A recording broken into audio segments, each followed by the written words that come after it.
विधानसभेत मित्रपक्षांकडून दगा मिळाला असा गंभीर आरोप शेकापचे नेते जयंत पाटील यांनी केला।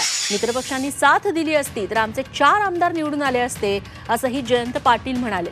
लोकसभेतील महाविकास आघाडीच्या यशात डाव्या पक्षाचा सिंहाचा वाटा असल्याचं जयंत पाटलांनी म्हटलंय। मात्र मित्रपक्षांनी दगा दिल्याचा आरोप त्यांनी केला।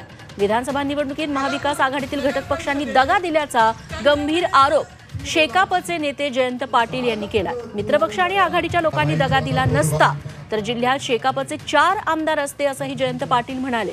लोकसभा निवडणुकीत इंडिया आघाडीच्या 31 जागा आल्यात, त्यात डाव्या पक्षाचा सिंहाचा वाटा असल्याचंही जयंत पाटील म्हणाले। केवळ 15 जागा मागितल्या होत्या असंही त्यांनी सांगितलं।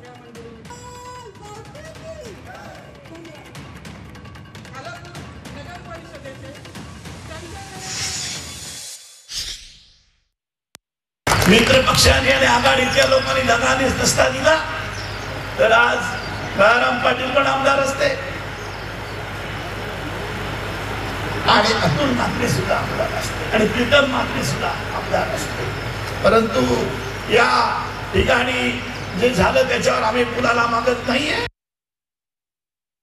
अशा 17 जागा ज्या आहेत त्या आपल्या डाव्या पक्षांमुळे आल्या, प्रागतिक आघाडीमुळे आल्या आणि याच्यामध्ये विधानसभेच्या वेळेला ते तत्व पाळलं गेलं नाही।